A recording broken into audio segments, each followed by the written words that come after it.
hello everybody. I am Dr. Pradip Warghane. I am interventional cardiologist. I am doing various cardiac interventions and also the cardiac consultations.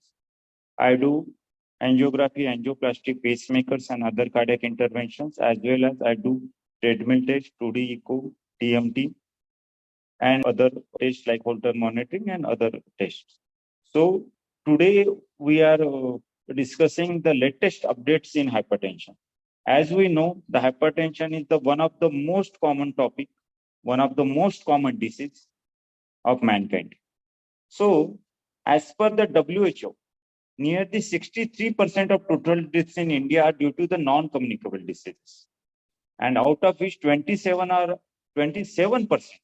of are attributed to cardiovascular diseases.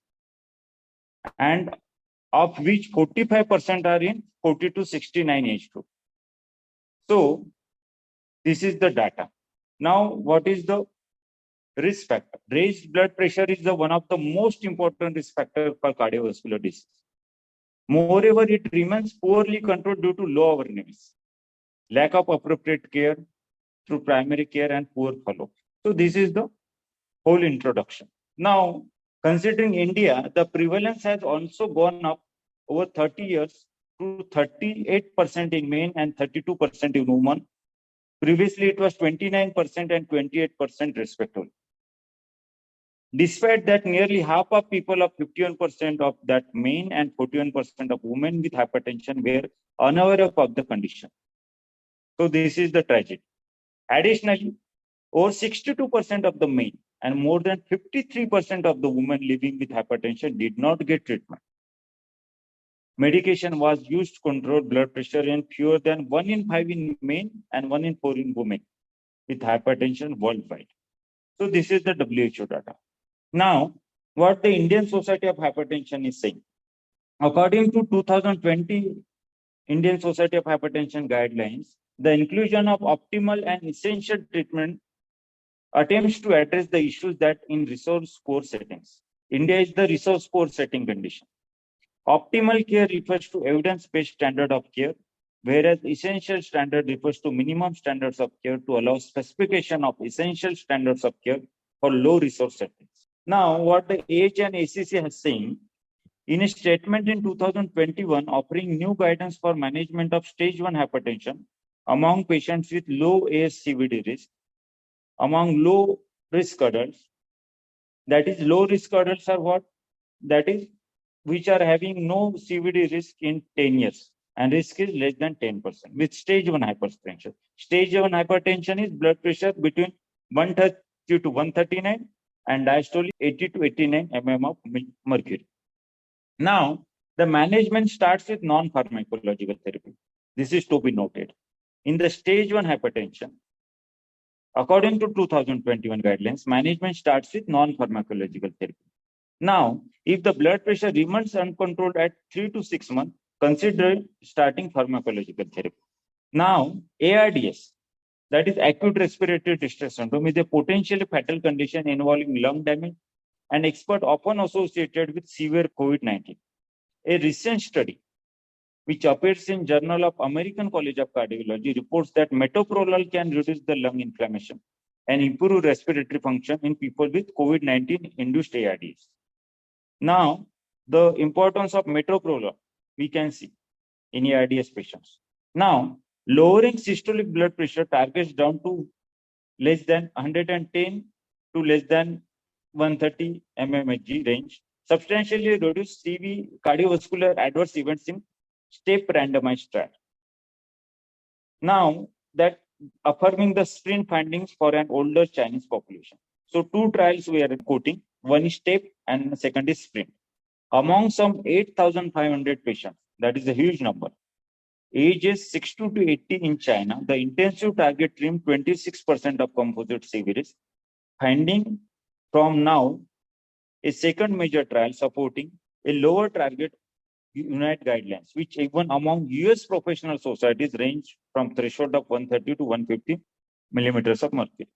So these are the some data. Now, with regard to the prognostic value of ambulatory blood pressure monitoring and nighttime blood pressure, the 2000 2018 European guidelines are saying that management of arterial hypertension recommends that diagnosis of hypertension should not only be dependent on office blood pressure measurement, but also on an out-of-office measurement, such as ambulatory or home blood pressure monitoring.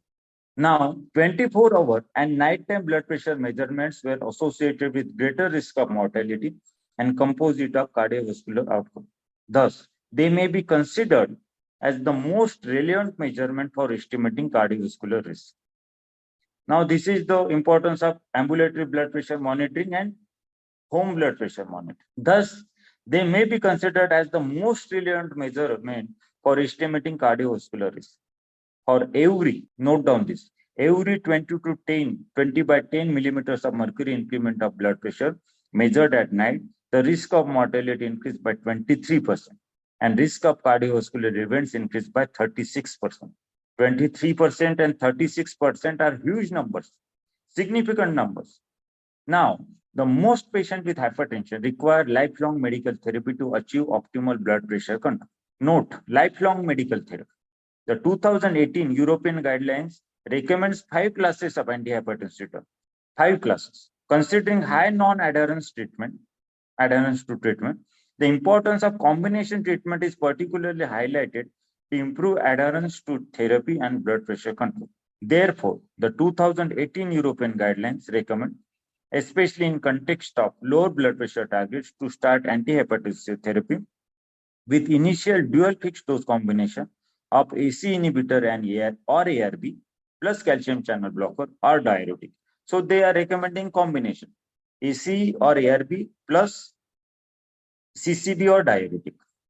Since early July 2018, products containing valsartan have been recalled worldwide. The reason is the detection of known carcinogen, namely NDMA, which can be found in candesartan, irbesartan, losartan, olmesartan, and valsartan. NDMA has been classified by WHO Integrated Agency, International Agency for Research on Cancer, to be carcinogenic in humans. If 1 lakh patients would have received NDMA contaminated valsartan from Huawei manufacturing site every day for 6 years in the highest dose, it could result in 22 additional liver cancers over the lifetime of this patient. The presence of NDMA in these drugs could lead to 8 additional cancer in 1 lakh patients if they had taken highest daily dose over 4 years. So it is a very significant side effect, we can say. While certain recall accompanied by significant increase in rate of emergency department visits of more than 6%. The HYGEA study, this is a new study, represents the largest study that tested nighttime antihypertensive treatment. In this trial, HYGEA trial, chronotherapy was associated with significant reduction in endpoints, including death. The HYGEA chronotherapy trial tested whether nighttime therapy in comparison to usual upon awakening hypertension therapy, favorable cardiovascular risk reduction. The largest study included total 19,084 hypertensive patients. During an average follow-up of 6.3 years, 1752, that is 1,752 participants experienced primary CV outcomes. So that is a huge number. Now, an ambulatory blood pressure measurement was performed for 48 hours to collect data how blood pressure differed during sleep. The relative risk reduction for cardiovascular events was significantly improved for nighttime treatment when compared with the awakening treatment. So this is the few words about the recent guidelines about the hypertension, recent updates in hypertension. So this highlights the various trends we have to follow in hypertension treatment. So that's all for today about the latest updates in hypertension. I am Dr. Pradip Warghane, your host, signing off. Thank you.